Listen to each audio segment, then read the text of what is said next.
నమస్తే, welcome to స్వతంత్ర. నేను మీ రాజమౌళి. తెలంగాణలో గ్రూప్ 1 ఇష్యూ రాజకీయ రంగు పులుముకున్న వేళ పిల్లల భవిష్యత్తుతో రాజకీయాలు చేయొద్దని గ్రూప్ 1 ర్యాంకర్ల పేరెంట్స్ కోరుతున్నారు. 3 కోట్ల ఇచ్చి ఉద్యోగాలు కొన్నామన్నారంటూ కొందరు అసత్య ఆరోపణలు మనోవేదనకు గురిచేస్తున్నాయని కన్నీళ్లు పెట్టుకున్నారు. ఇంతకీ గ్రూప్ 1లో జరిగిన అవకతవకలు ఏంటి? ఉద్యోగం అమ్మింది ఎవరు? కొన్నది ఎవరు? ఆధారాలు ఏమైనా ఉన్నాయా? సర్కార్ తీసుకున్న చర్యలేంటి? ఇదే ఇవాటి బిగ్ టాక్లో చర్చిద్దాం. మనతో పాటు బిగ్ టాక్లో జనయారు నాగేశ్వరరావు గారు, జార్జ్ రెడ్డి బీడీఎస్యు రాష్ట్ర అధ్యక్షులు, అదేవిధంగా డాక్టర్ శివకుమార్ టీపీసీసీ రాష్ట్ర అధికార ప్రతినిధి, మరోవైపు ఎనుగంటి రాజునేత బీజేపీ రాష్ట్ర అధికార ప్రతినిధి జనయారు. ముందుగా నాగేశ్వరరావు గారు, మీ వాయిస్ మీట్లో ఉన్నట్టుంది, సార్ చూసుకోరా? చెప్పండి. రైట్. ఇప్పుడు ఏదైతే ఒక్కటి అంటే కొనుక్కున్నారు, గ్రూప్ 1 ఇష్యూలో సంబంధించి 3 కోట్లు కట్టారు, కట్టే ఎగ్జామ్స్లో పాస్ అయ్యారు, వీరికి సంబంధించి ఇక గ్రూప్ 1లో పాస్ అయ్యారు, 3 కోట్లు కట్టి అంటారు. కానీ తల్లిదండ్రులు ఇవాళ పెట్టినట్టు ప్రెస్ మీట్లో మాత్రం మేము 30,000 మాకు దిక్కు లేవు అంటే 3 కోట్లు పెట్టుకొని ఎక్కడి నుంచి తెచ్చి కట్టినాం, ఏందో అది నిరూపించాలి అంటూ కూడా మా భవిష్యత్ అంటే మా పిల్లలు చదువుకొని రాత్రి పగలు చదువుకొని మార్కులు సాధిస్తే దీన్ని రాద్ధాంతం చేస్తున్నారు, దీన్ని రాజకీయం చేస్తున్నారు అంటున్నారు. అరే ఎంతవరకు నిజం, ఎంతవరకు కరెక్టు? అసలు ఇష్యూ జరిగింది ఏంటి? ఇప్పటి వరకు కూడా గ్రూప్ 1 ఫలితాల లోపల కావచ్చు, లేకుంటే మార్కు లోపల కావచ్చు, ఇదివరకు అయితే అది కోర్టు ఆధీనంలో ఉంది, కోర్టు కూడా చెప్పడం జరిగింది. ఎలా చూడొచ్చు? ఎగ్జాక్ట్లీ. ఖచ్చితంగా తెలంగాణ రాష్ట్రంలో గ్రూప్ 1 పరీక్షని విజయవంతంగా నిర్వహించడంలో మాత్రం రాష్ట్ర ప్రభుత్వం ఫెయిల్ అయిపోయిందనే విషయాన్ని స్పష్టంగా అర్థమవుతుంది. ఈరోజు తల్లిదండ్రులు పడుతున్న ఆవేదన వెనక అర్థం ఉంది.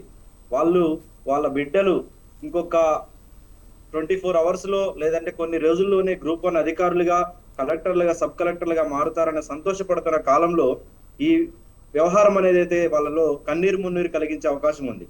అయితే ఇక్కడ మనం స్పష్టంగా అర్థం చేసుకోవాల్సింది ఏంటంటే, ఈ ఎగ్జామ్ కు సంబంధించిన మొత్తం సమగ్రమైన విధానంగా జరిగిందా లేదా, పారదర్శకంగా జరిగిందా లేదా అనే ప్రశ్న ఈరోజు యావత్ నిరుద్యోగ లోకం ముందున్నది.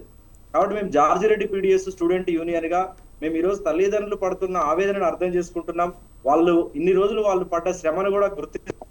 అయితే ప్రభుత్వాలు లేదంటే ఏదైనా గ్రూప్ 1 కావచ్చు, ఇతర కాంపిటేటివ్ ఎగ్జామ్స్ పకడ్బందీగా నిర్వహించకపోతే, ఆ పరీక్షల్లో క్రెడిబిలిటీ లోపిస్తే రేపు రాబోయే తరాలకి, నిరుద్యోగ యువతకి పెద్ద సమస్య ఎదురయ్యే అవకాశం ఉంది.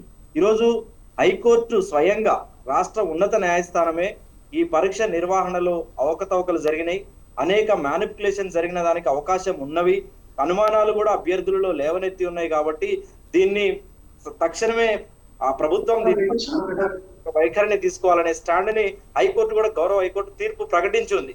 సో ఈ నేపథ్యంలో మనం అర్థం చేసుకోవాల్సింది, ఈడ 563 మంది తల్లిదండ్రుల సెలెక్ట్ అయిన విద్యార్థుల తల్లిదండ్రుల బాధను చూడాలా, లేదంటే 2 లక్షల పైగా అభ్యర్థుల ఆవేదనను చూడాలనే విషయాన్ని మనం అర్థం చేసుకోవాలి. ఏదైనా పరీక్ష నిర్వహణలో జరిగిన తీరు, ఆ పరీక్షకు సంబంధించిన గ్రూప్ 1 ఎవాల్యుయేషన్ కి సంబంధించిన వ్యవహారం మొత్తం కూడా ఈరోజు అనుమానాలకు తావేస్తుందనే విషయం చాలా స్పష్టంగా అర్థమవుతున్న నేపథ్యంలో దీన్ని కోల్పోయిన క్రెడిబిలిటీని, విశ్వసనీయతని రేపు రాబోయే తరాలకి, ముఖ్యంగా నిరుద్యోగ యువతరంలో ఒక కాన్ఫిడెన్స్ ని ఎస్టాబ్లిష్ చేయాల్సిన బాధ్యత ఈరోజు రాష్ట్ర ప్రభుత్వం మీద కూడా ఉన్నది, అట్లాగే పౌర సమాజం మీద కూడా ఉంది. కాబట్టి దానికి సంబంధించిన ఒక ఎగ్జామ్ కి సంబంధించిన వ్యవహారంలో కేవలం ఇది అభ్యర్థుల అంశంగా మాత్రమే కాకుండా మొత్తం యావత్ తెలంగాణకు సంబంధించిన అంశంగా దీన్ని చూడాల్సిన అవసరం ఉందనేది అయితే మేము గుర్తు చేస్తా ఉన్నాం. వాళ్ళు తల్లిదండ్రులు పడే ఆవేదనలు అర్థం ఉంది. ఈరోజు నిజంగా 3 కోట్లకి కొన్నారా లేదా అమ్మారా, లేకపోతే పేద వర్గాలకు సంబంధించిన వాళ్ళు కష్టపడి మేము చదువుకున్నాము, దాన్ని కొనే అర్హత స్తోమత మాకు లేదని కూడా చెప్తా ఉన్నారు. దాంట్లో కూడా వాస్తవం ఉంది, నిజమే కావచ్చు. కానీ ఈ రోజు హైకోర్టు చెప్తున్న అంశాన్ని, లేదంటే చాలా మంది అభ్యర్థులు లేవనెత్తుతున్న అంశాన్ని, ఈ రోజు పరీక్ష నిర్వహించిన తీరులో వచ్చిన అనుమానాలను మనం పరిగణలోకి తీసుకోవాల్సిన అవసరం ఉంది. దీన్ని సమగ్రమైన విచారణ జరిపి హైకోర్టు సిట్టింగ్ జడ్జితో గానీ, లేదంటే ఒక ఇండిపెండెంట్ స్థాయి జడ్జి స్థాయి వ్యక్తులతో గానీ, ప్యానెల్ తో గానీ ఒక విచారణ చేపడితే దీంట్లో స్పష్టత వచ్చే అవకాశం ఉంది. కాబట్టి గ్రూప్ 1 అనేది అత్యున్నతమైన ఎగ్జామ్, తెలంగాణ రాష్ట్రంలోనే చాలా ఉన్నతమైన ఎగ్జామ్. కాబట్టి దీని పట్ల చాలా పకడ్బందీగా వ్యవహరించాల్సిన అవసరం ఉంటది.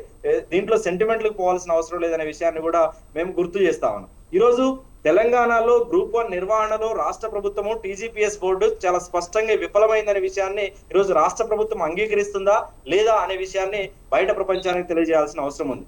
ఈ రోజు కాంగ్రెస్ పార్టీ అధ్యక్షుడిగా ఉన్నటువంటి వ్యక్తులు మహేష్ కుమార్ గౌడ్ గారు కావచ్చు, లేకపోతే మిగతా అధికార పార్టీలో ఉన్న వాళ్ళందరూ ఈ వ్యవహారాన్ని సమర్థించుకుంటా ఉన్నారు. గత ప్రభుత్వం ఏం చేసింది, ఇప్పుడు ప్రభుత్వం ఏం చేసింది అని చెప్తా ఉన్నారు. కానీ మేము విద్యార్థుల తరపున ఉస్మానియా యూనివర్సిటీ విద్యార్థులుగా, స్టూడెంట్ యూనియన్ నాయకులుగా మేము అడుగుతా ఉన్నాం, ఈ పరీక్షని గత ప్రభుత్వం ఫెయిల్యూర్ అయితే ఈ ప్రభుత్వం ఫెయిల్యూర్ కావాల్సిన అవసరం ఉన్నదా? గత ప్రభుత్వం సరిగా నిర్వహించలేకపోతే ఈ ప్రభుత్వం కూడా సరిగా నిర్వహించాల్సిన అవసరం లేదా? ఖచ్చితంగా మీకు ఆ ప్రభుత్వ వ్యవహారం సరిగా లేదని భావించారు కాబట్టి ప్రజలు మీకు అధికారాన్ని కట్టబెట్టారు. మీకు అధికారాన్ని ఇచ్చిన తర్వాత దాన్ని సమర్థవంతంగా నిర్వహించాల్సిన బాధ్యత ఎవరిది? ఈరోజు మీ ఫెయిల్యూర్ ని తప్పిపుచ్చుకోవడం కోసం ఈరోజు ప్రభుత్వం విజయవంతంగా నిర్వహించడంలో ఘోరంగా విఫలం చెందింది కాబట్టి దీన్ని ప్రతిపక్షాల మీద నెట్టిపడేస్తాం, విద్యార్థి సంఘాల నెట్టిపడేస్తాం అనే వైఖరి అనేది సరైన వైఖరి కాదు. దీన్ని ప్రభుత్వం ఎప్పటికైనా రివ్యూ చేసుకోవాలి. గ్రూప్ 1 నిర్వహణలో మేము ఫెయిల్ అయినాం, దీన్ని సమర్థవంతంగా నిర్వహించడానికి ప్రయత్నం చేస్తాం, ఎగ్జామ్ ని కండక్ట్ చేస్తాం, రీకండక్ట్ చేస్తాం, అందరికీ న్యాయం చేస్తామని ఒక భరోసా కలిగించే విధంగా ఈ రోజు ప్రకటించాల్సిన మంత్రులు కావచ్చు, అధికారులు కావచ్చు, కాంగ్రెస్ పార్టీ నాయకులు కావచ్చు, దానికి విరుద్ధంగా ఈ రోజు ప్రకటన చేస్తా ఉన్నది చాలా ఆశ్చర్యం కలిగిస్తా ఉంది. అందుకే మేము ఉస్మానియా యూనివర్సిటీ విద్యార్థులుగా మీరు ఈ రోజు గ్రూప్ 1 సంబంధించిన పాయింట్స్ లో గౌరవ హైకోర్టు లేవనెత్తిన అంశాల్లో ఈ రోజు 2,07,21,000 మంది విద్యార్థులు ఎగ్జామ్ రాస్తే టీజీపీఎస్ కి అప్లై చేస్తే ఎందుకు 10 మంది విద్యార్థులు ఎక్స్ట్రా వచ్చారు అంటే రిజల్ట్ మీరు ఫైనల్ రిజల్ట్ ఇచ్చినప్పుడు ఆ 10 మంది ఎక్కడి నుంచి వచ్చారు, ఓఎంఆర్ షీట్లు ఎక్కడి నుంచి వచ్చాయి అనేది స్పష్టత ఇచ్చారా? టీజీపీఎస్సీ బోర్డు స్పష్టత ఇచ్చిందా? అది ఇవ్వకుండా ఈరోజు మేము రివిజన్ బెంచ్ కి పోతాం, లేకపోతే వన్ సింగిల్ జడ్జి తీర్పు మాకు నచ్చట్లేదు, డివిజన్ బెంచ్ కి పోతాం, సుప్రీంకోర్టుకి పోతాం అని చెప్పేసి చెప్తా ఉన్నారంటే ఇది నిరుద్యోగులని డైవర్ట్ చేసే విధానానికి ఈ రోజు కాంగ్రెస్ ప్రభుత్వం అదేవిధంగా టీజీపీఎస్ ప్రయత్నం చేస్తా ఉంది.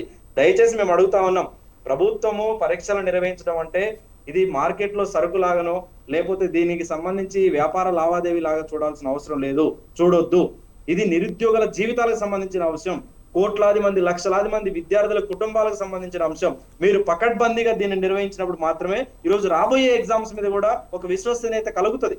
ఈ రోజు ఈ విశ్వసనీయత కలగకపోతే పేపర్లు అమ్ముకుంటున్నారనో లేకపోతే లీకేజ్ అవుతున్నాయనో లేకపోతే వాల్యుయేషన్ లోనే మ్యానిపులేషన్ జరుగుతుందంటే ఇక రేపు భవిష్యత్తులో ఉద్యోగాల భర్తీ ఎట్లా జరుగుతుంది?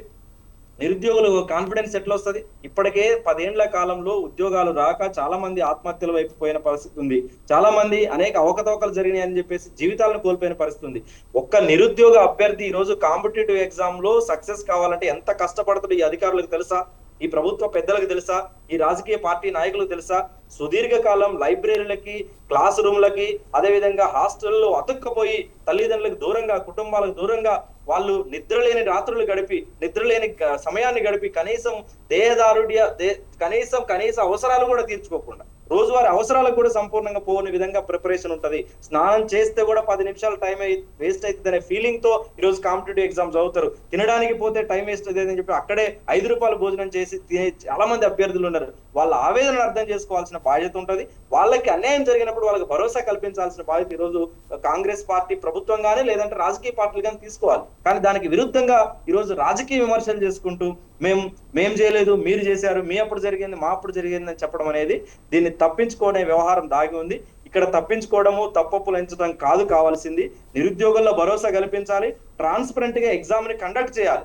ఆ కండక్ట్ చేయడంలో విఫలం చెందినప్పుడు, ఫెయిల్యూర్ అయినప్పుడు దాని నుంచి లెసన్ తీసుకొని మా టైంలో ఇది జరిగింది, దీన్ని మేము రివ్యూ చేసుకుంటున్నాం, ఫర్దర్ గా దీన్ని మళ్ళీ కండక్ట్ చేస్తామని చెప్పేసి ఒక స్పష్టమైన ప్రకటన చేయాలి. కానీ అట్లా చేయకుండా తప్పించుకునే వ్యవహారం చేయడం అనేది సరైనది కాదని మేము భావిస్తా ఉన్నాం. ఈరోజు తెలుగు మీడియం అభ్యర్థులు ఎందుకు క్వాలిఫై కావట్లేరు? తెలుగు మీడియం అభ్యర్థులు మాత్రం బిలో 10% ఉంటారు. ఇంగ్లీష్ మీడియం సంబంధించి వాళ్ళు 90% ఎండ్లు క్వాలిఫై అయ్యారు. అంటే ఇక్కడ ఎగ్జామ్ క్యాండిడేట్స్, అభ్యర్థులు, ఆస్పిరెంట్స్ ప్రాబ్లం కాదు. ఎవాల్యుయేటర్స్ ఏ స్థాయి, ఏ అర్హతతోని వాళ్ళని నియమించారు, ట్రాన్స్పరెంట్ డేటా ఎందుకు ఇవ్వట్లేదు? టీజీపీఎస్ కి రైట్ టు ఇన్ఫర్మేషన్ యాక్ట్ ప్రకారం అభ్యర్థులు క్వశ్చన్స్ అడిగితే వాళ్ళ క్వెరీస్ ని అప్లై చేసుకుంటే ఎందుకు రెస్పాండ్ కాదు? అంటే ఒక ట్రాన్స్పరెంట్ సిస్టమ్ ని నడపడం టీజీపీఎస్ కి ఈ రోజు అవసరం లేదా? గత ప్రభుత్వం చేసిన వైఫల్యాన్ని, గత ప్రభుత్వం వ్యవహరించిన తీరులాగానే ఈ ప్రభుత్వం కూడా వ్యవహరిస్తానంటే మీరు ఎందుకు ఉన్నట్లాడా? కాబట్టి మేము స్పష్టంగా అడుగుతా ఉన్నాం, దీంట్లో రాజకీయ విమర్శలు కాదు కావాల్సింది. అభ్యర్థులకి, నిరుద్యోగులకి, రేపటి తరం విద్యార్థులకి మా తెలంగాణ రాష్ట్రంలో ఉద్యోగాల భర్తీ ట్రాన్స్పరెంట్ గా జరుగుతుంది అనే కాన్ఫిడెన్స్ ఇవ్వాలి. ఈ రోజు కాంపిటేటివ్ ఎగ్జామ్ ప్రిపేర్ కావాలంటే ఇవాళ ప్రిపేర్ అయ్యి రేపు రాసే సెమిస్టర్ మామూలు ఎగ్జామ్స్ కావి ఇవి సుదీర్ఘకాలం ప్రిపరేషన్ ఉంటారు, కుటుంబాన్ని వదిలేస్తారు, వ్యక్తిగత జీవితాలను వదిలేస్తారు, ఆస్తులని డబ్బులు ఖర్చు పెట్టుకుంటారు, కోచింగ్ తీసుకుంటారు, సుదీర్ఘ ప్రాంతాలకు వెళ్తారు, దీర్ఘకాలిక నిద్ర లేని రాత్రులు గడుపుతారు. ఈ విషయాన్ని పరిగణలోకి తీసుకోవాల్సిన అవసరం ఉంది. ప్రభుత్వం మాత్రం ఈ రోజు రాజకీయ విమర్శ చేసుకుంటా దీన్ని దాటవేసి చర్యలు చేపడతా ఉంది. ఖచ్చితంగా గ్రూప్ 1 అభ్యర్థులకి అదేవిధంగా నిరుద్యోగ అభ్యర్థులకి న్యాయం చేసే విధంగా, భరోసా కల్పించే విధంగా ప్రభుత్వం ముందుకు రావాలని చెప్పేసి జార్జి రెడ్డి పీడిఎస్ గా మేము డిమాండ్ చేస్తా ఉన్నాం. రైట్. రాజునేత గారు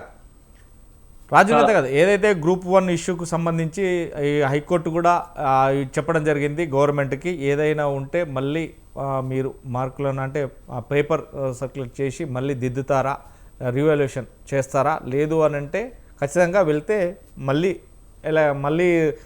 ఖచ్చితంగా ఎగ్జామ్స్కు వెళ్ళండి అని చెప్పడం జరిగింది. ఒకవేళ ఇష్యూ అంటే అది కాక ఇది కానీ సింగిల్ జడ్జిమెంట్ తీర్పును వాళ్ళు కరెక్ట్గా అనుకోకుండా బెంచ్కు వెళ్తామంటూ కూడా చెప్పడం జరుగుతుంది. కానీ ఏది ఏమైనప్పుడు మాత్రం ఇక్కడ మాత్రం ఒక రాజకీయ పులుముకుంది. ఎందుకంటే రాజకీయ పార్టీలు కూడా దీన్ని చేస్తున్నాయి అని చెప్పేసి పిల్లల తల్లిదండ్రులు ఏదైతే గ్రూప్ 1 రాసిన ఎగ్జామ్స్ రాసినటువంటి తల్లిదండ్రులు వాళ్ళు ఈరోజు ప్రెస్ మీట్ పెట్టడం జరిగింది.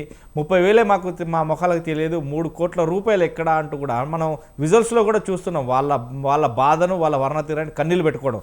వాళ్ళందరినీ చూస్తే కూడా 3 కోట్ల రూపాయలు ఉండి ఒకవేళ ఎగ్జామ్ కంటాక్ట్ చేసి పాస్ అయితే కనుక 3 కోట్ల రూపాయలు పెట్టవలసిన ఈ రోజుల్లో అవసరం ఏంటి వారికి? 3 కోట్ల రూపాయలు అంటే ఈ రోజులలో మాత్రం అంత సాధ్యం కాదు. ఎందుకంటే 3 కోట్ల రూపాయలు పెట్టి ఎగ్జామ్స్లో కాంటాక్ట్ చేయడం అనేది 3 కోట్ల అనే ఇష్యూ ఎందుకు వస్తుంది? వాళ్ళ ఆవేదనకు బాధ్యులు ఎవరు? అసలు ఆవేదన తీరగలిగేవారు?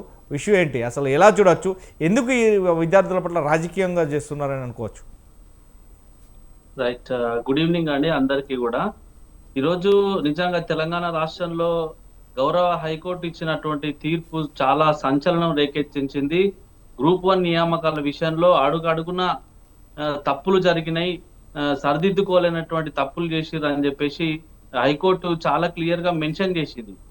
ముఖ్యంగా ఏంటంటే అసలు గ్రూప్ 1 ఏంది ఇష్యూ అనేది ఒకసారి పూర్వపరాలు మనం పరిశీలన చేస్తే, గతంలో తెలంగాణ రాష్ట్రం ఏర్పాటైన దగ్గర నుంచి ఇప్పటి వరకు కూడా ఒక్క గ్రూప్ 1 నోటిఫికేషన్ కూడా భర్తీ చేయలేదు. మేము తెలంగాణ ఉద్యమకారులుగా ఉస్మాన్ యూనివర్సిటీలో 2008 నుంచి తెలంగాణ ఉద్యమంలో పనిచేసినటువంటి వాళ్ళగా మాకు కూడా గ్రూప్ 1 నోటిఫికేషన్ ఎప్పుడో 2011 ఆ ప్రాంతంలో మేము చూసినాం తప్ప, తెలంగాణ రాష్ట్రం వచ్చిన తర్వాత ఇప్పటి వరకు 11 ఏళ్లలో ఒక్కసారి కూడా గ్రూప్ 1 నోటిఫికేషన్ రాలేదు. ఇక 2022 సంవత్సరంలో వచ్చినటువంటి గ్రూప్ 1 నోటిఫికేషన్ లో 503 పోస్టులతోని నోటిఫికేషన్ విడుదలైంది. అప్పుడు 2023 ఎన్నికల కంటే ముందు ఒకసారేమో పేపర్ లీకేజ్ కారణంగా గ్రూప్ 1 రద్దయింది. అందులో నేను సాక్షాత్తు టీఎస్పీఎస్సీ సంబంధించినటువంటి పేపర్ లీకేజ్ కేసులో కొట్లాడి 16 రోజులు జైలుకు పోయినా. ఉస్మాన్ యూనివర్సిటీ విద్యార్థి నాయకుడిగా బీజేపీలో ఉన్నప్పుడు 15 క్వశ్చన్ పేపర్లు లీక్ చేసి లక్షలాది మంది భవిష్యత్తును అంధకారంలో పడేసినటువంటి టీఆర్ఎస్ పార్టీ మీద కొట్లాడి మొదటిసారిగా టీఎస్పీఎస్సీ బోర్డు దగ్గర పెద్ద మొత్తంలో ధర్నా చేసి ఆ బోర్డును విరగొడితే నన్ను 16 రోజులు జైల్లో పెట్టారు అప్పుడు పేపర్ లీకేజ్ ఘటనకు సంబంధించి. అయితే ఈ రోజు హైకోర్టు ఇచ్చినటువంటి తీర్పును ఒకసారి మనం చూస్తే చాలా క్లియర్ గా ఈ రోజు టీజీపీఎస్సీ ఏదైతే చేసినటువంటి మిస్టేక్స్ ఉన్నాయో మనకు కళ్ళకు కట్టినట్టు కనబడతా ఉన్నాయి. ఏం చెప్తుంది ఇప్పుడు కోర్టు? ఏం చెప్పింది అని అంటే 8 నెలల లోపల ఇప్పుడు ఇచ్చినటువంటి తీర్పు ప్రకారం 8 నెలల లోపల ఈ గ్రూప్ 1 నోటిఫికేషన్ ను ఇవాల్యుయేషన్ కు సంబంధించి మళ్ళీ మీరు వాల్యుయేషన్ మళ్ళీ చేయాలి, రీవాల్యుయేషన్ చేయాలి, లేదంటే మొత్తాన్ని నోటిఫికేషన్ రద్దు చేసి కొత్తగా నోటిఫికేషన్ ఇవ్వాల్సినటువంటి పరిస్థితి వచ్చిందని చెప్పేసి చాలా క్లియర్ గా హైకోర్టు చెప్పింది.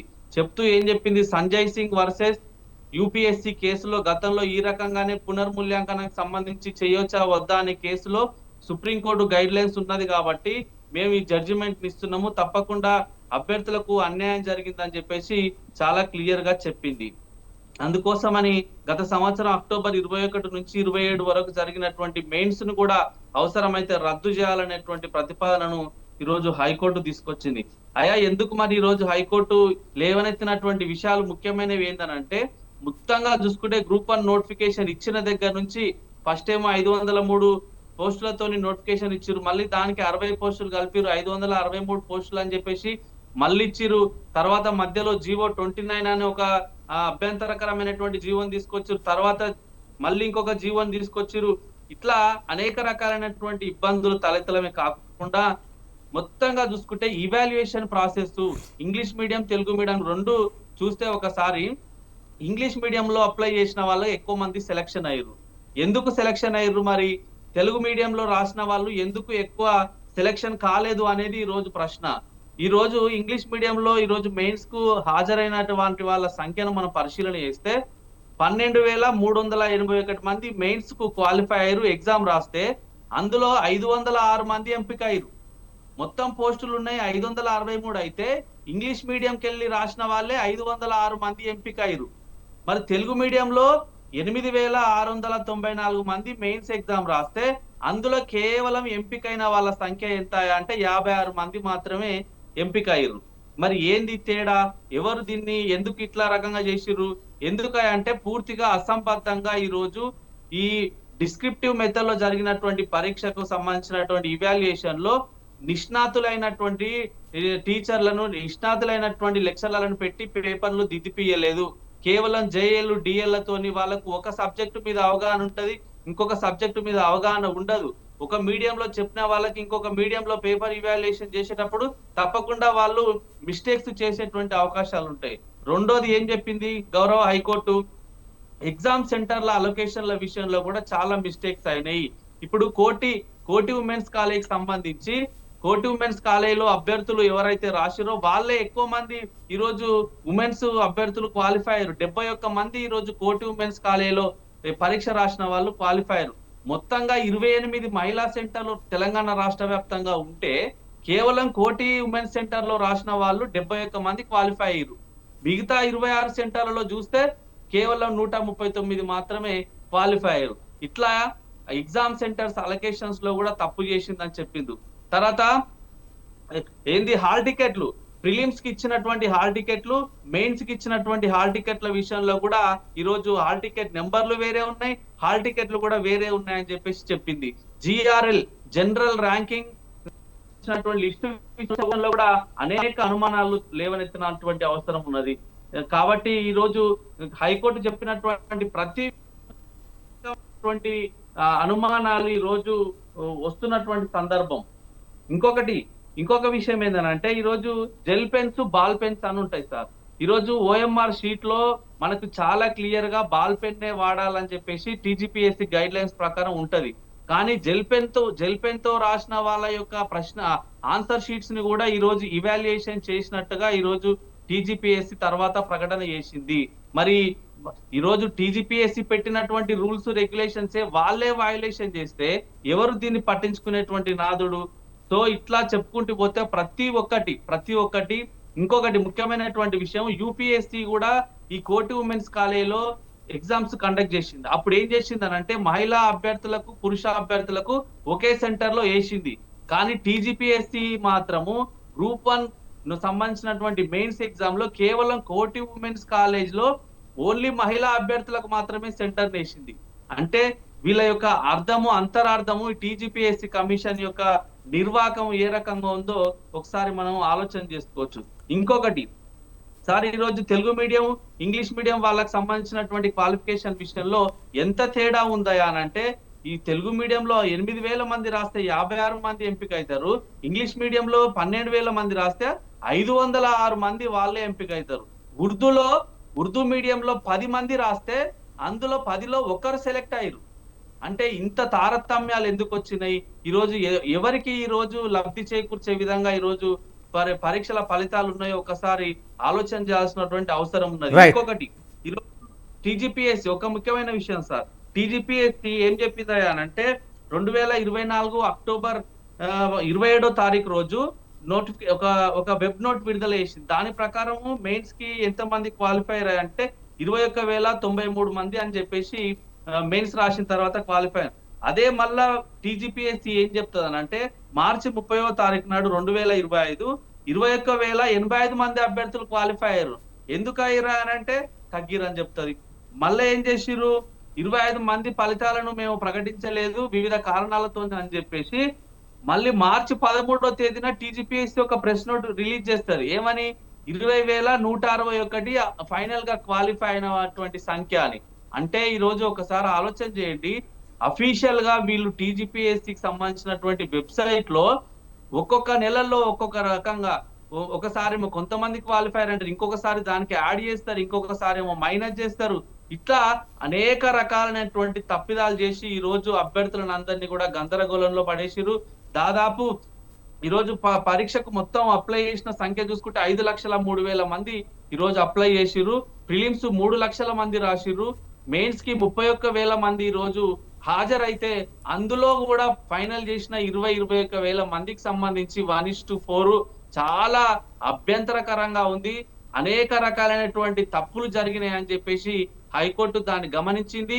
దాని తరపున వాదించినటువంటి రచనారెడ్డి గారు, అంటే ఎవరైతే పిటిషనర్ల తరపున రచనారెడ్డి గారు, విద్యాసాగర్ గారు, వీళ్ళందరూ తర్వాత నిరుద్యోగ అభ్యర్థుల తరపున గొంతుగా వినిపించినటువంటి అశోక్ సార్ గాని, హరికృష్ణ గారు గాని, మాలాంటి వాళ్ళు అందరు కూడా ప్రతి సందర్భంలో టీజీపీఎస్సీ నిర్వాహకం చేస్తుంది, తప్పుల తడకగా ఉంది, నోటిఫికేషన్ దగ్గర నుంచి పరీక్ష నిర్వహణ వరకు కూడా ఎక్కడ చూసినా ఒకసారి బయోమెట్రిక్, ఒకసారి పేపర్ లీకేజ్, ఇట్లా అనేక రకాలైనటువంటి తప్పులతో ఈ రోజు తెలంగాణ రాష్ట్రంలో ఉన్నటువంటి గ్రూప్ 1 అభ్యర్థులకు ఈ రోజు గొంతులో ముద్ద దిగడకుండా ఈ రోజు చేసినటువంటి ప్రభుత్వం ఈ రోజు తెలంగాణ రాష్ట్ర ప్రభుత్వం.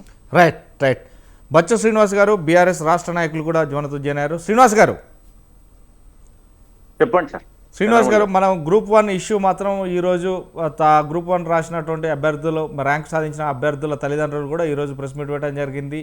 ఎందుకంటే పెద్ద ఇష్యూ జరుగుతుంది. దీన్ని రాజకీయ కోణంలో వివిధ పార్టీలు కావచ్చు, వివిధ నాయకులకు మాత్రం దీన్ని లేవనెత్తుతున్నారు. ఇటు ప్రభుత్వంలో ఉన్న వాళ్ళు మాత్రం ఖచ్చితంగా దీన్ని మేము కోర్టుకు వెళ్తామని వాళ్ళు అంటుంటే మాత్రం ఈ నేపథ్యంలోనే ఒక్కసారిగా ఇటు అటు కాకుండా వారు 3 కోట్ల రూపాయలు తీసుకున్నారు. 3 కోట్ల రూపాయలు తీసుకొని మాత్రమే ఈ జాబులు కొనుక్కుంటున్నారు ఇష్యూ లోపల అంటున్నారు. 30,000 మాకు దిక్కులు అంటే 3 కోట్ల రూపాయలు ఎక్కడ పెట్టినామని చెప్పేసి వాళ్ళు అడుగుతున్నారు కన్నీళ్ములు. దాన్ని ఖచ్చితంగా మాకు ఎవిడెన్స్తో సహా చూపెట్టాలంటూ ఉన్నారు. కానీ ఎవిడెన్స్ చూపెట్టే నాదుడు ఎవరు, ఎందుకని వీరి జీవితాలతో ఆడుకుంటున్నారు అనేది మాత్రం ప్రశ్నార్థకమైనది. ఎలా చూడొచ్చు సార్? మొట్టమొదట స్వతంత్ర వీక్షకులకు, మీకు అక్కడ ఉన్నటువంటి మా సోదరులకు అందరు కూడా నమస్తే.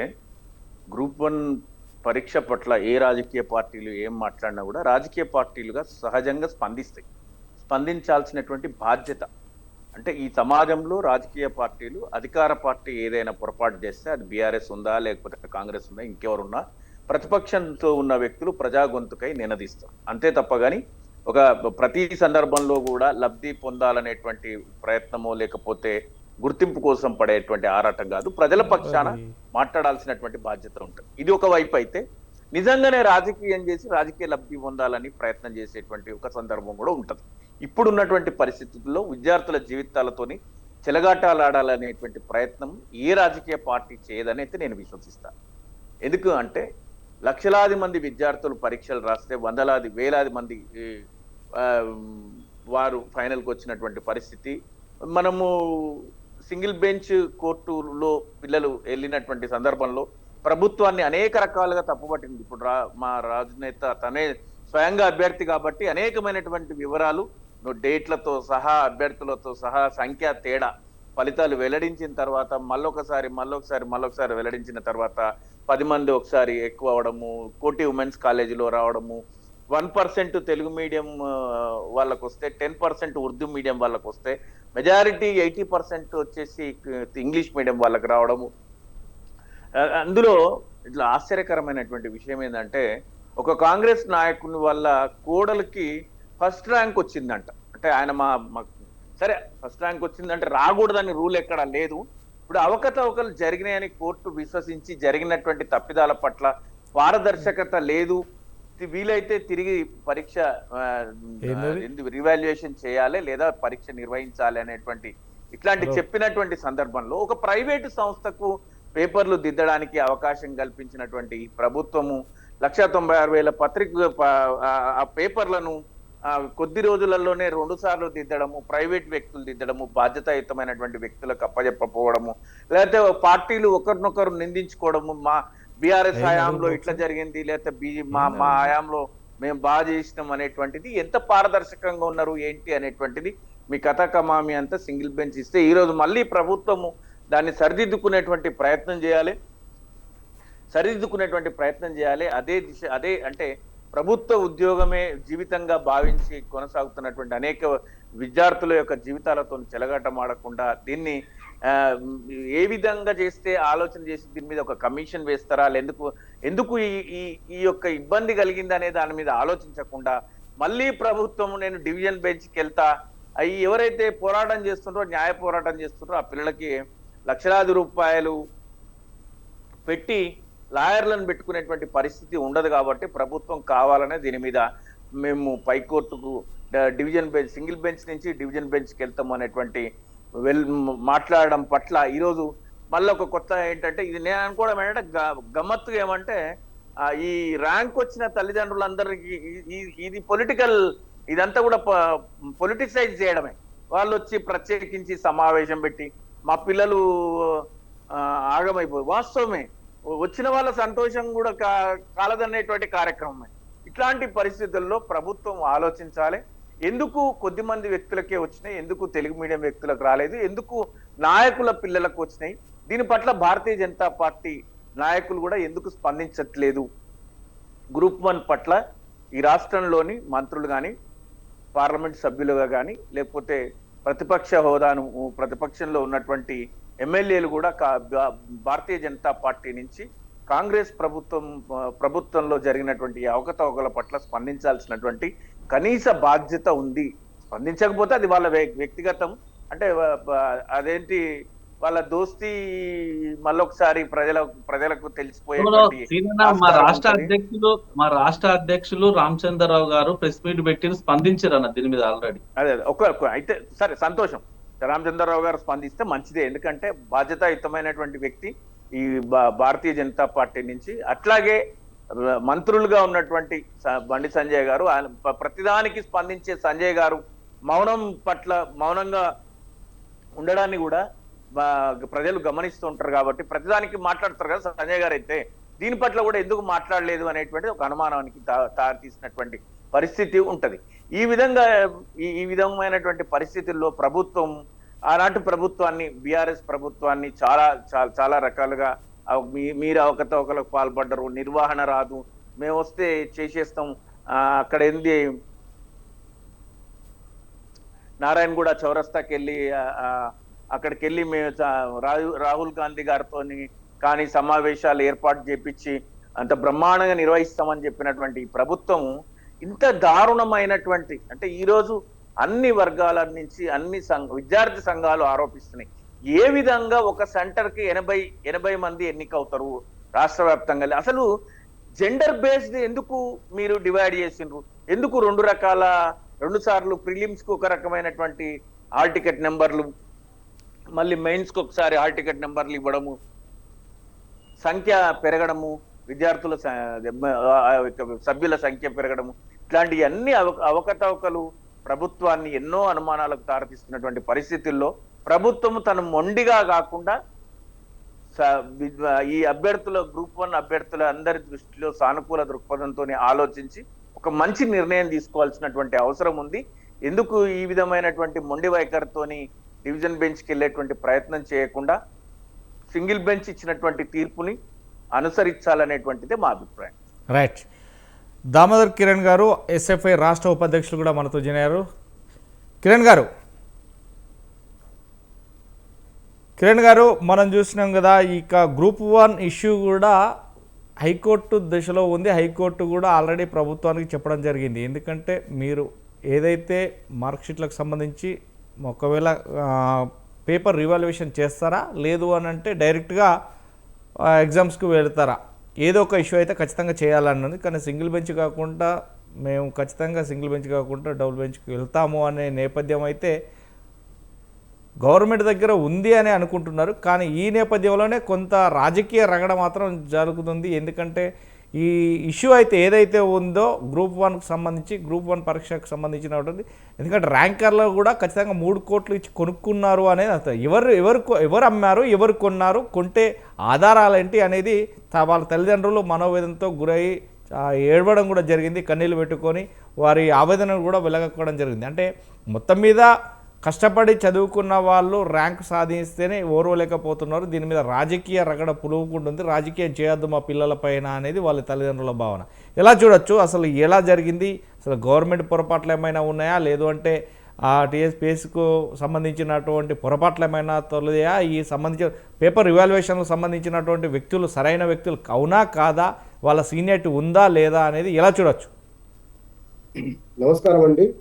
ఏదైతే స్వతంత్ర టీవీ వీక్షిస్తున్నటువంటి ప్రేక్షకులందరికీ ఎస్ఎఫ్ఐ భారత విద్యార్థి ప్రవేశ ఎస్ఎఫ్ఐ తెలంగాణ రాష్ట్ర కమిటీగా అందరికీ నమస్కారాలు తెలియజేస్తా ఉంది. ఏదైతే తెలంగాణ రాష్ట్రం ఏర్పడినప్పటి నుండి ఇప్పటి వరకు తెలంగాణ రాష్ట్రంలో గ్రూప్ 1 పరీక్షలు నిర్వహించినటువంటి పరిస్థితి లేదు. ఇవాళ గత ప్రభుత్వం బీఆర్ఎస్ కానీ, నేడున్నటువంటి కాంగ్రెస్ కానీ, గత ప్రభుత్వం అనేక లోపాలు చేసి ఆ పరీక్షలు రద్దయ్యే పరిస్థితులు వెళ్ళిపోయినాయి. నేడున్నటువంటి కాంగ్రెస్ ప్రభుత్వం కూడా మేము మొదట్లో చెప్పాం, హడావుడిగా పరీక్షలు నిర్వహించకూడదు, హడావుడిగా నిర్వహించడం వల్ల అనేక పొరపాట్లు జరుగుతాయి అని చెప్పేసి భారత విద్యార్థి ప్రవేశ ఎస్ఎఫ్ఐగా ప్రభుత్వానికి పలుమార్లు సూచనలు చేయడం జరిగింది. ఎస్ఎఫ్ఐగా పరీక్షలు వాయిదేయాలని చెప్పేసి కూడా విన్నవించడం జరిగింది. అది వాళ్ళ హైకోర్టు ఇచ్చిన తీర్పును ఆదర చేస్తూ మేము పై బెంచ్కి పోతామని చెప్పేసి ప్రభుత్వం చెప్తా ఉంది. అంటే పోయేటువంటి స్వేచ్ఛ ప్రభుత్వానికి ఉంది. ఎవరైనా వాళ్ళకి ఇక్కడ న్యాయం జరగకపోతే పైకి బెంచ్కి పోయేటువంటి స్వేచ్ఛ ఉంది, అది కారణం లేదు. కానీ ఇప్పుడున్నటువంటి కోర్టు తీర్పులో ప్రభుత్వం జరిగిన లోపాలు ఏంటో సమీక్షించుకుంటే బాగుంటుంది అనేది మా అభిప్రాయం అండి. వాళ్ళ ముఖ్యమంత్రి గారు అంటా ఉన్నారు దీన్ని రాజకీయాలు చేయొద్దు, విద్యార్థులకు రాజకీయాలు అవసరం లేదని చెప్తా ఉన్నారు. మరి తాను ప్రతిపక్షంలో ఉన్నప్పుడు మాట్లాడిన అంశాలు కూడా రాజకీయాలు కాదా అని చెప్పేసి మీ సందర్భంగా అడుగుతా ఉంది. ఏదైతే నిరుద్యోగుల జీవితాలతో ఆడుకుంటున్నారు అనే విషయాన్ని వాళ్ళు మర్చిపోతా ఉన్నారు. ఇవాళ తెలంగాణ రాష్ట్రం ఏర్పడినప్పటి నుండి మొత్తం ఒకసారి మనం గుర్తుంచుకుంటే ఒక్క గ్రూప్ 1 పరీక్షను నిర్వహించి మనం అభ్యర్థులను ఇవాళ ఉద్యోగాలు భర్తీ చేసుకున్న పరిస్థితి లేదు. అంటే తెలంగాణ రాష్ట్రంలో ఉన్నటువంటి ఏదైతే పబ్లిక్ ఎగ్జామినేషన్ కానీ, తెలంగాణ రాష్ట్రంలో ఉన్నటువంటి ఇక్కడ ఉన్నటువంటి అధికార పార్టీలు కానీ అసలు ఈ పరీక్ష నిర్వహించేటువంటి శక్తి సామర్థ్యం లేదా అని చెప్పేసి ఈ సందర్భం మేము అడుగుతా ఉన్నాం. ఎందుకనంటే ఇవాళ ఒకసారి 2 సార్లు జరుగుతున్నప్పుడు కూడా లోపాలు అధిగమించే ప్రయత్నం చేయకుండా ఇవాళ నిరుద్యోగుల జీవితాలతో ఆడుకునేటువంటి ప్రయత్నం చేయడం అనేది కరెక్ట్ కాదనేది మీ సందర్భం తెలియజేస్తా ఉంది. అదేవిధంగా ఇవాళ 3 కోట్ల అవినీతి జరిగింది, లేకపోతే ఇంకోటి జరిగింది అనే చర్చ ఉంది.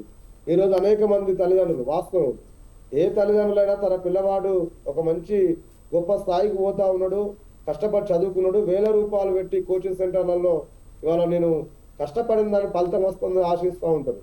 అది సహజంగా ఉండేటువంటి పరిణామం. కానీ వాళ్ళు ఎగ్జామ్ నిర్వహించే దాంట్లో జరిగినటువంటి లోపాలను సరి చేసే ప్రయత్నం చేయాలి తప్ప మేము రీ ఎగ్జామ్ పెడతాం లేదా పై కమిటీకి పోయి చెప్పేసి దాని మీద మేము పై బెంచ్కి పోతామని చెప్పడం అనేది కాంగ్రెస్ ప్రభుత్వానికి సరైనది కాదు అని చెప్పేసి మీ సందర్భంగా తెలియజేస్తా ఉన్నాం. ఏదైతే ఆ ఎగ్జామినేషన్ లో జరిగిన లోపాలు, ఒకే సెంటర్ లో ఎక్కువ మందికి అవకాశం వచ్చేటువంటి పరిస్థితి అయితే రిజల్ట్ ఉందో, అదేవిధంగా భాషల వారీగా చూసినప్పుడు ఎక్కడైతే నష్టం జరిగిందని చెప్పేసి అంటా ఉన్నారో వాటిని రివాల్యుయేషన్ చేసేదా కానీ కొన్నటువంటి అభ్యర్థులకు న్యాయం చేసేటువంటి పరిస్థితి చేయాలి. ఏదైతే అవినీతికి సంబంధించినటువంటి విచారణ జరిపించాలి. అది ఏ ప్రభుత్వం అయినా ఒకవేళ అవినీతి జరిగింది అని చెప్పడానికి ఆధారాలు లేవు.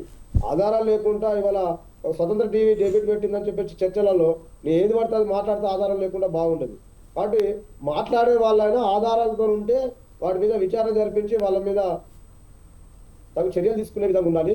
కానీ ఎవరైనా కానీ ఏ రాజకీయ పార్టీ అయినా కానీ నిరుద్యోగుల జీవితాలతో ఆడకుండా వాస్తవాలను మాత్రం మాట్లాడే పద్ధతిలో ఉంటే బాగుంటుంది అనేది మా అభిప్రాయం. కాంగ్రెస్ ప్రభుత్వం కూడా హడావుడిగా పరీక్షలు నిర్వహించింది అనేది వాస్తవం. ఆ పరీక్షలకు సంబంధించి ఏదైతే 2 హాల్ టికెట్ నెంబర్లు అనేది ఇప్పుడు మొదటిసారి ఏం కాదు. 2009లో గత కాంగ్రెస్ ప్రభుత్వం వైఎస్ రాజశేఖర రెడ్డి హయాంలో కూడా 2 హాల్ టికెట్ నెంబర్లు ఇచ్చారు. అప్పుడు సుప్రీంకోర్టు ఆర్డర్ ఇవంతా కూడా టీజీపీఎస్ సబ్మిట్ చేసింది కోర్టుకు. దాంట్లో సంబంధించి ఒకవేళ అప్పుడే సమస్య ఉంటే అప్పుడే కోర్టుకు పోవాల్సి ఉండే కదా అని చెప్పేసి కూడా కోర్టు అడిగింది. కానీ తర్వాత భాగంలో ఏదైతే పరీక్ష పేపర్లు దిద్దిన సమయంలో సరైనటువంటి అవగాహన లేని వాళ్ళు దిద్దారని చెప్పేసి ఉన్నటువంటి కామెంట్కు రివాల్యుయేషన్ సరిపోద్దని చెప్పేసి మేము అనుకుంటా ఉన్నాం. రివాల్యుయేషన్ నిర్వహించి ఎవరైతే ఎక్కడైతే అన్యాయం జరిగింది అనుకునేటువంటి కాడ వాళ్ళ న్యాయం చేకూర్చే విధంగా చూడాలి. అదేవిధంగా ముఖ్యమంత్రి గారు చెప్పేటువంటి మాటలు రాజకీయాలు చేయకూడదు అనేది కరెక్ట్ కాదు.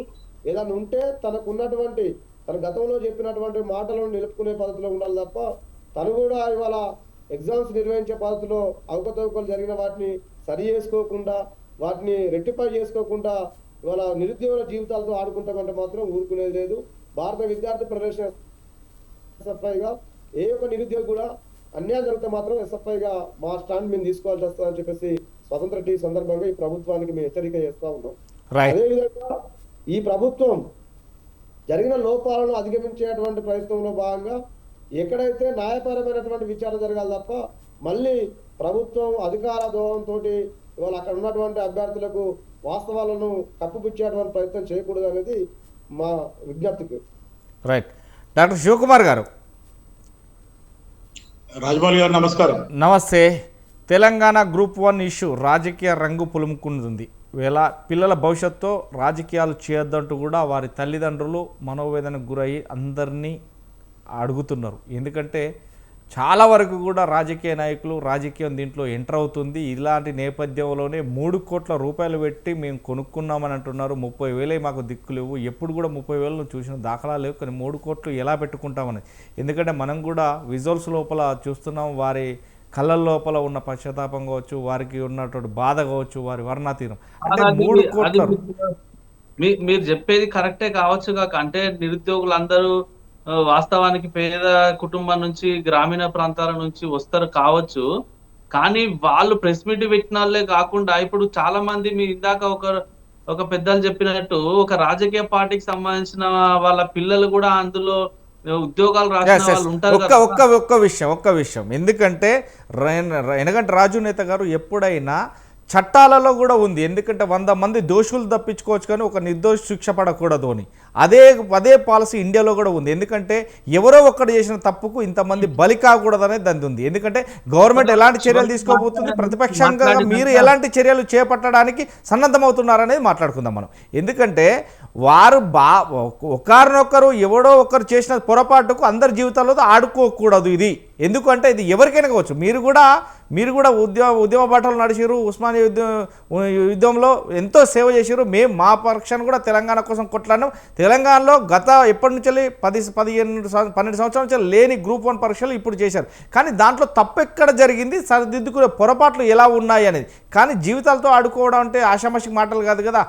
అలాంటి నేపథ్యంలో శివకుమార్ గారు దీని మీద ఎలాంటి చర్యలు చేపడితే బాగుంటుంది? ఎందుకంటే పేపర్ రివాల్యుయేషన్కా లేదు అని అంటే మళ్ళీ ఎగ్జామ్స్కా? ఎందుకంటే మళ్ళీ ఎగ్జామ్స్ కంటే కూడా వాళ్ళు చెప్తున్నారు మేము ఫీజులు కట్టుకోలేని మా స్థితిలో ఉన్నది, మళ్ళీ మేము చేయలేని స్థితిలో ఉంది. ఎందుకంటే 3 కోట్ల రూపాయలు గిట్ట తీసుకున్నట్టయితే ఇప్పుడు 500 పైచీలకు అంటే 5×15 అయినా కానీ 1,500-1,600 కోట్ల రూపాయల సంబంధించి అంటే ఎవరు దీనికి చక్రం దింపారు, ఎవరు చేశారు అని అనుకుంటున్నారు. సరే ఏదో ఒకటైతే ఇష్యూ ఉంటుంది.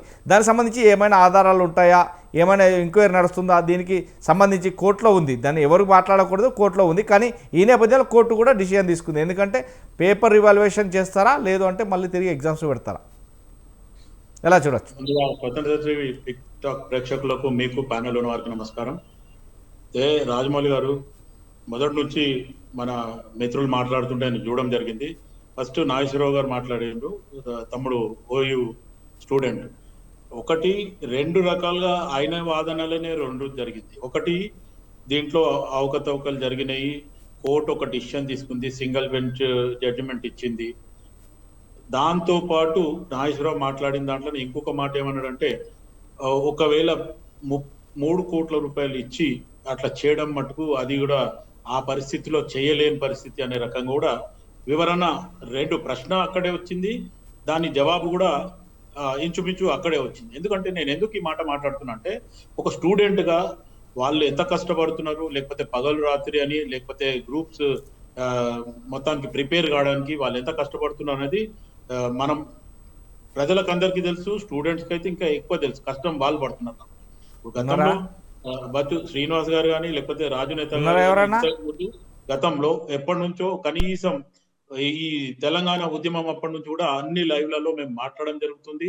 ఖచ్చితంగా ఏ సబ్జెక్ట్ అయినా వదలకుండా మాట్లాడడం జరిగింది. కానీ ఈ రోజు ఏదైతే ఈ సమస్య వచ్చిందో ఈ సమస్యకు పరిష్కారం ఖచ్చితంగా ప్రభుత్వం దాన్ని చెవి చూపిస్తుంది. అదే కాకుండా ఇప్పుడు ఏదైతే కోర్టు ఒక నిర్ణయం తీసుకుంది దానికి డివిజన్ బెంచ్ పోవాలనా లేకపోతే ఖచ్చితంగా రీవాల్యుయేషన్ చేయాలనేది ప్రభుత్వం ఖచ్చితంగా ఆలోచిస్తుంది. దాని మీదనే ఒక నిర్ణయం తీసుకుంటే, ఎందుకంటే గతంలో టిఆర్ఎస్ బిఆర్ఎస్ ప్రభుత్వం ఉన్నప్పుడు స్వయాన రాహుల్ గాంధీ గారు వచ్చిందని ఇప్పుడే మా బచ్చు శ్రీనివాస్ గారు కూడా చెప్పడం జరిగింది. ఎందుకంటే యువకులకు అన్యాయం జరగకూడదు, అటు తెలంగాణలో ఉద్యమంలో కానీ మిగతా కార్యక్రమంలో యువకులే ముందుంటారు కాబట్టి ఖచ్చితంగా యువకుల మీద కాంగ్రెస్ పార్టీకి మంచి చిత్తశుద్ధితోనే ఉంది. కాంగ్రెస్ పార్టీ ఎప్పుడు కూడా యువకులకు కానీ ఈ ఏదైతే ఉద్యమకారులకు కానీ చెడు చేయమనే రకంగానే ప్రభుత్వం ఈ 22 నెలల నుంచి ఖచ్చితంగా ఆ దిశగానే పని. శివన్న ఇందాక నేను మాట్లాడుతూ చెప్పిన విషయాలు ఒకసారి కాంగ్రెస్ పార్టీ ఈ ప్రభుత్వాన్ని నేను అడుగుతా ఉన్నా. సరే, మీరు రాహుల్ గాంధీ గారు ప్రశ్న మీకే అన్నా, మీకే ప్రశ్న ఇస్తున్నానే నేను. రాహుల్ గాంధీ గారు ఆర్టీసీ ఎక్స్ రోడ్ దగ్గర లైబ్రరీ కాడికి వచ్చి మేము అధికారంలోకి వస్తే 2 లక్షల ఉద్యోగాలు సంవత్సరంలో నింపుతాం, నిరుద్యోగ వృత్తి 4016 ఇస్తాం అని చెప్పిండు. అవి ఉల్లంఘించడంతో అది ఓకే పక్కకు పెడితే, ఇప్పుడు ఈ గ్రూప్ 1 పరీక్షకు సంబంధించి పకడ్బందీగా నిర్వహించేందుకు చర్యలు తీసుకోలేదు, అడుగడుగునా ఈ రోజు లోపాలు ఉన్నాయి, లోపభూయిష్టంగా జరిగిందనేదే కదా వాదన.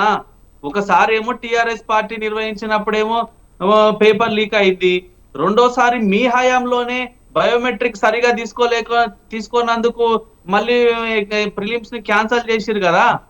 మరి మీరు ప్రతి అడుగున లోపభూయిష్టంగా ఈ రోజు పరీక్ష నిర్వహించే పద్ధతే రాకపోతే, మీకు తెలియకపోతే ఈ రోజు మరి నిరుద్యోగుల జీవితాలు ఏ రకంగా ఉంటాయి?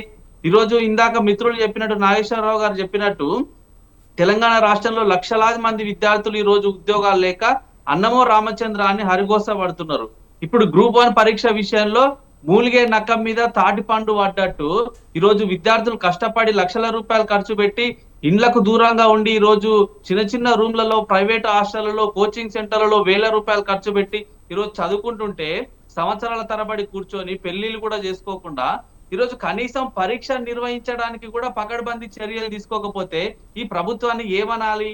నేను కొన్ని ఆశ్చర్యకరమైనటువంటి విషయాలు చెప్తా శివ గారు, ఒకసారి మీరు ఆలోచన చేయండి. ఒకసారి పరీక్ష రాసిన తర్వాత, రిజల్ట్స్ డిక్లేర్ అయిన తర్వాత, మనకు డిగ్రీ ఇంటర్మీడియట్ పరీక్ష ఫలితాలు విడుదలైన తర్వాత ఫెయిల్ అయిన వాళ్ళు రీకౌంటింగ్ పెట్టుకుంటే మళ్ళీ ఎక్కువ మార్కులు వస్తే పాస్ అవుతారు కదా. ఇది పోటీ పరీక్షకు సంబంధించిన విషయంలో కూడా కొంతమందికి తక్కువ మార్కులు వచ్చినాయని రీకౌంటింగ్ పెట్టుకుంటే వాళ్ళకి ఎక్కువ మార్కులు వచ్చి మళ్ళీ క్వాలిఫై అవుతారు. ఇది రెగ్యులర్ ఇంటర్మీడియట్ డిగ్రీ ఎగ్జామా లేకపోతే పోటీ పరీక్షలు ఉద్యోగాల కోసం జరిగే ఎగ్జామా? రెండోది, ఒకే 719 మందికి ఈ పరీక్షలో 719 మందికి ఒకే మార్కులు వస్తాయా అండి? ఎక్కడన్నా మీరు చూసిరు కదా, పేపర్లలో వచ్చింది 719 మందికి ఒకటే రకమైన మార్కులు వచ్చినాయి, ఒకటే హాల్ టికెట్. అంటే హాల్ టికెట్ నెంబర్ 5, 6, 7, 8 ఇట్లా వెనక కూర్చున్న వాళ్ళకు ఒకటే సెంటర్ లో వాళ్ళు క్వాలిఫై అవుతారు. ఎక్కడిది ఇది? ఒకటే ఊర్లో 5 మంది 6 మంది క్వాలిఫై అవుతారు. ఏమనాలి దీన్ని? ఒకసారి మీరు ఆలోచన చేయండి. ఇంగ్లీష్ మీడియంలో రాసిన వాళ్ళు మాత్రమే ఎక్కువ మంది క్వాలిఫై అవుతారు. హాల్ టికెట్ నెంబర్లు వెనక ఉన్న వాళ్ళు ఎక్కువ మంది క్వాలిఫై అవుతారు. ఇది కాదండి ఒక ముఖ్యమైనటువంటి విషయం ఏంటంటే, 6వ పేపర్ ఎగ్జామ్ లో, ఈ మెయిన్స్ రాసినటువంటి డిస్క్రిప్టివ్ మెథడ్ లో రాసినటువంటి పేపర్ లో, 6వ పేపర్ లో 100 మార్కులకు కనీసం అర్హత మార్కులు ఎవరికీ రాలేదు. ఇంగ్లీష్ మీడియంలో ఎవరికి రాకపోయినా కూడా ఇవాల్యుయేషన్ ని అసలు జరపకూడదు. కానీ ఆ నిబంధనను ఉల్లంఘించి కనీస మార్కులు రాకపోయినా కూడా వాళ్ళ పేపర్లను ఈరోజు ఇవాల్యుయేషన్ చేసిర్రు. దీన్ని ఏమనాలండి? ఇంత అడుగున ప్రతి దగ్గర తప్పులు జరుగుతుంటే టీజీపీఎస్సీ కళ్ళు మూసుకున్నదా? ఈరోజు కళ్ళు మూసుకొని ఈరోజు పిల్లి లెక్క పాలు తాగుతుందా? టీజీపీఎస్సీ బోర్డు కమిషన్ చైర్మన్ ఏం చేస్తున్నారు? ఈరోజు నిరుద్యోగుల జీవితాలతో చెలగాట మారుతున్నట్టు కాదా? కొట్లాడి తెచ్చుకున్నదే తెలంగాణ రాష్ట్రం ఉద్యోగాల కోసం కదా. ఇట్లా ప్రతి దగ్గర ఈరోజు ఇబ్బంది జరుగుతుంటే, తప్పులు జరుగుతుంటే, అడుగున ఈ రోజు అక్రమాలు జరుగుతుంటే, ఎక్కడ కూడా ఈ రోజు ఒక ముఖ్యమైన విషయం, టీజీపీఎస్సీ పెట్టినటువంటి రూల్సే వీళ్ళు బ్రేక్ చేసిరు సార్. శివ గారు ఒకటి విషయం అర్థం చేసుకోండి. టీజీపీఎస్సీ ఒక రూల్ రాజునేత గారు ఒక్క నిమిషం. చాలా ఇంపార్టెంట్ విషయం. టీజీపీఎస్సీ ఒక రూల్ అండ్ రెగ్యులేషన్ ఏం పెట్టిందయా అంటే, ఓఎంఆర్ షీట్ లో చాలా క్లియర్ గా గైడ్ లైన్స్ ఇస్తారు సార్. దాంట్లో ఏమనిస్తుంది? అయ్యా మీరు పరీక్షలను బాల్ పాయింట్ పెన్నుతోనే రాయాలని చెప్తుంది. కానీ అభ్యర్థులు కొంతమంది జెల్ పెన్నుతో కూడా రాసిరు. మరి ఆ పేపర్లను ఎందుకు ఈ రోజు కరెక్షన్ చేసి రైట్. పక్కకి ఎందుకు పెట్టలేదు? ఎందుకు శివకుమార్ గారు అదే, అదే, అదే. రాజునేత గారు, నువ్వు ఆల్రెడీ గతంలో నేను మాట్లాడక ముందు మీరు ఈ సబ్జెక్ట్ తీసుకొచ్చిండ్రు, ఏదైతే బాల్ పాయింట్ పెన్ గానీ ఈ జెల్ పెన్ తోని రాసిండ్రు అనేది నేను విన్నాను. నేను చెప్పనియండి, నేను చెప్పనియండి, నేను చెప్పిన తర్వాత మళ్ళీ మీరు ఏమైనా ఉంటే మాట్లాడారు. ఎందుకంటే ఇప్పుడు ప్రభుత్వం మీద ఏదైతే గత ప్రభుత్వం చేసింది కూడా అదే మాట మాట్లాడుతుంది. ఇప్పుడు బీజేపీ ప్రభుత్వంలో ఇప్పుడు రాజునేత స్పోక్స్ పర్సన్ ఉండి కూడా అదే మాట్లాడుతుంటారు. కౌశిక్ రెడ్డి ఆలోచిస్తే ఇటు బీజేపీని కాంగ్రెస్ ని మాట్లాడుతున్నారు. అంటే వీళ్ళు ఏదైతే యువకులకి ఏదైతే గ్రూప్స్ రాసిన వాళ్ళకి న్యాయం జరగాలన్నా, మంచి జరగాలన్నా, లేకపోతే ఇది రాజకీయంగా పోవాలన్నా అనేది ఒకసారి వాళ్ళు ఆలోచించాలి. అరే అంటే పేపర్ ఇప్పుడు ఒక్క నిమిషం రాజునేత చెప్పదలుచుకునేది మొత్తం చెప్పండి. ఒక్క నిమిషం. ఏం చెప్తున్నా అర్థం చేసుకో. నన్ను మాట్లాడి నేను చెప్పిన తర్వాత నువ్వు చెప్పు. మొత్తం నువ్వే మాట్లాడతావు ఎట్లా భయ్? ఒక్క నిమిషం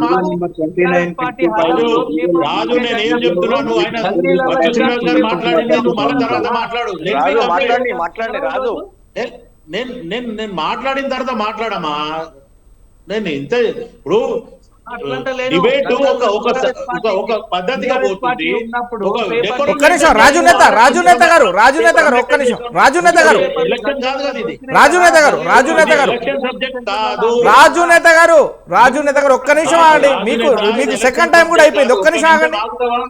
ఎలక్షన్ లో మాట్లాడినట్టు మాట్లాడితే కాదు కదమ్మా.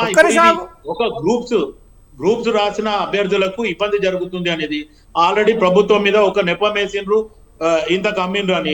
వాళ్ళ ఆపోజిషన్ గా ఎవరైతే నెగ్గినో వాళ్ళకి ఎవరికైతే పోస్టులు వచ్చినాయో వాళ్ళు ఓపెన్ గా చెప్తున్నారు. ఏమని?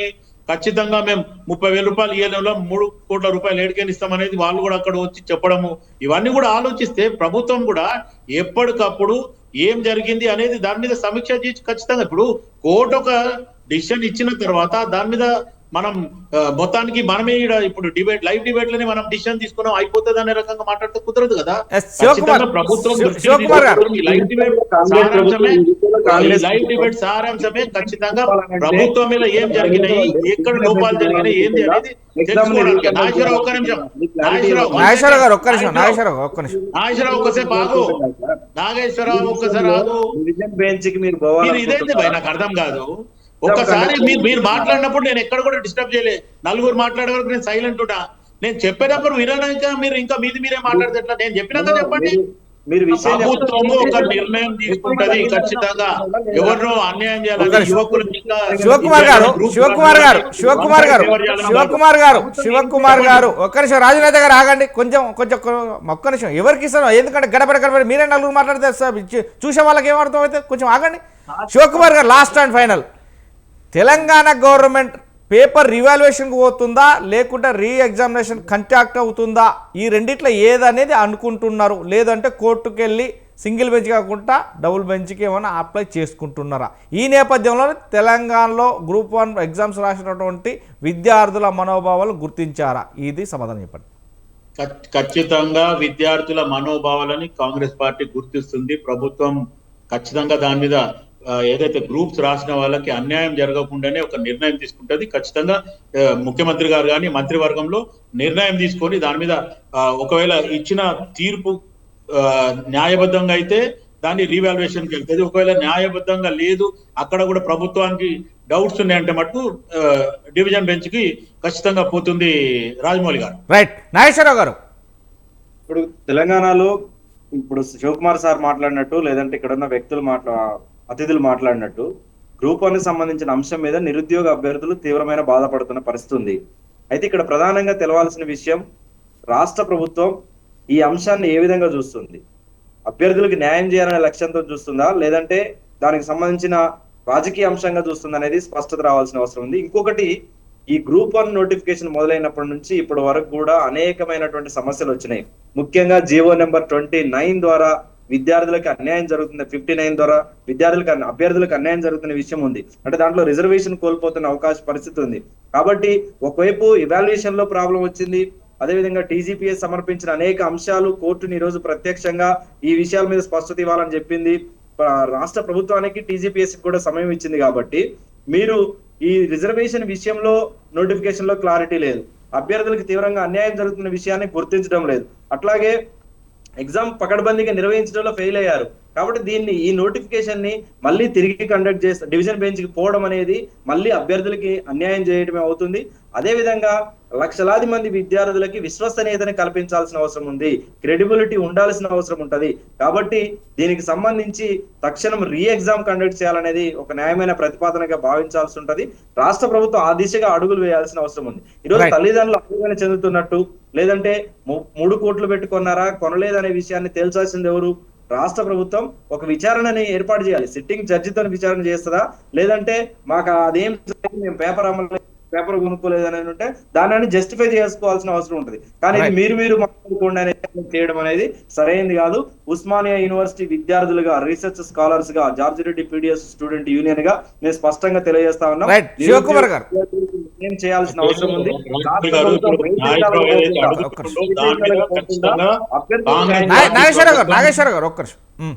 కాంగ్రెస్ పార్టీ ప్రభుత్వం, ముఖ్యమంత్రి రేవంత్ రెడ్డి గారు కూడా దాని మీద ఒక సరైన నిర్ణయం తీసుకుంటారు.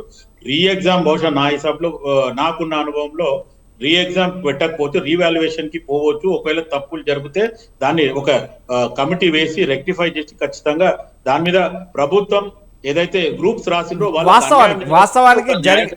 వాస్తవానికి జరిగిన పొరపాట్ల లోపల, ఎందుకంటే పేపర్ వాల్యుయేషన్ చేయడానికి మాత్రం ఒక రోజుకు 50 పేపర్లు ఇచ్చే కాడ ఇక్కడ మాత్రం ఎక్కువ పేపర్లు ఇచ్చారనేది ఒకానొక సందర్భం ఉంది. ఇదే విధంగా కూడా ఎందుకంటే చాలా వరకు కూడా ప్రొఫెసర్లు కావచ్చు, వీరు కావచ్చు చెప్పరు, కానీ అనుభవం లేని వ్యక్తుల చేత పేపర్లు దించారు కాబట్టి తప్పులు జరిగాయి అని అంటారు. సరే, రివాల్యుయేషన్ పెట్టినా కానీ మొత్తం మీద న్యాయం జరుగుతుందా అనే దాని మీద అంశం.